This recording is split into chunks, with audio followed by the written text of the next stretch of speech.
Manager একটা ফুলদানি তুলে সাক্ষাৎকার দিতে আসে মেয়েটার দিকে ছুঁড়ে মেরেছিলেন, কিন্তু ভুলবশত সেই ফুলদানি গিয়ে প্রেসিডেন্টের দিকে পড়ল। দয়ালু মেয়েটি সঙ্গে সঙ্গে দৌড়ে গিয়ে প্রেসিডেন্টকে বাঁচিয়ে ফেলল। পরে জানা গেল মেয়েটি শেফের ইন্টারভিউ দিতে এসেছিল। প্রেসিডেন্ট তার সাহস দেখে মুগ্ধ হলেন এবং তাকে একটা সুযোগ দেওয়ার সিদ্ধান্ত নিলেন।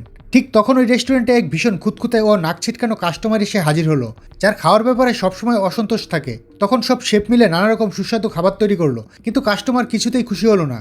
অ্যাসিস্ট্যান্ট সবাইকে জানালো এই কাস্টমারটি খুবই গুরুত্বপূর্ণ, তাই ম্যানেজার নিজে গিয়ে তার সিগনেচার ডিশ বানানোর সিদ্ধান্ত নিলেন। খুব অল্প সময়ে ডিশ তৈরি হয়ে গেল, তবে সেটির ঘ্রাণে অনেক শেফ নিজেদের মধ্যে হীনমন্য বোধ করলো। কিন্তু পাশে দাঁড়িয়ে থাকা মেয়েটি বলল সে এই ডিশটা ম্যানেজারের থেকেও ভালো বানাতে পারবে। সবাই খুব অবাক হলো, কিন্তু আশ্চর্যের বিষয় ম্যানেজার রাগ না করে তাকে সেই ডিশ বানানোর সুযোগ দিলেন। মেয়েটি সঙ্গে সঙ্গে রান্না শুরু করলো। তার নিপুণ কুকিং স্কিল দেখে সবাই হতবাক হয়ে গেল। মেয়েটির তৈরি সিগনেচার ডিশ ম্যানেজারের ডিশের থেকে অনেক বেশি সুগন্ধযুক্ত ও আকর্ষণীয় ছিল। সে নিজের এবং ম্যানেজারের ডিশ একসাথে টেবিলে সাজিয়ে দিল, যেন সবাই স্বাদ নিতে পারে। ঠিক তখনও এক ওয়েটার দৌড়ে এসে বলল কাস্টমার রেগে গিয়ে তাড়াহুড়ো করছে। সে তাড়াহুড়ো করে না ভেবে মেয়েটির তৈরি ডিশটাই তুলে নিয়ে গেল। সব শেফ তখন ভয়ে কাঁপতে লাগলো, যদি কাস্টমার মেয়েটির ডিশটা না ভালো লাগে। তারা দৌড়ে গেল, কিন্তু তখন অনেক দেরি হয়ে গেছে। কাস্টমার ইতিমধ্যেই সেই ডিশ খেয়ে ফেলেছে।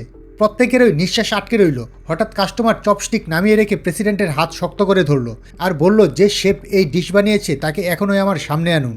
আমি জীবনে এমন স্বাদ কখনো পাইনি। প্রেসিডেন্টও কৌতূহলবশত এক কামড় খেলেন, আর সেই স্বাদ তার শৈশবের স্মৃতি ফিরিয়ে আনলো। ছোটবেলায় তিনি এক গুরুতর অসুখে ভুগছিলেন। তখন এক মেয়ে প্রতিদিন তার জন্য খাবার রান্না করত। সেই মেয়ের হাতের রান্নাতেই প্রথমবার তিনি জীবনে খাবার আনন্দ অনুভব করেছিলেন। একদিন তিনি মেয়েটিকে একটি জেট প্যান্ডেন্ট দিয়েছিলেন এবং প্রতিশ্রুতি দিয়েছিলেন বড় হয়ে তাকে বিয়ে করবেন। কিন্তু হঠাৎ বাড়ি বদলানোর পর তারা একে অপরের থেকে বিচ্ছিন্ন হয়ে যায়। প্রেসিডেন্ট সারা জীবন সেই মেয়েটিকে খুঁজে ফিরছিলেন, আর আজ অবশেষে তিনি তাকে খুঁজে পেলেন।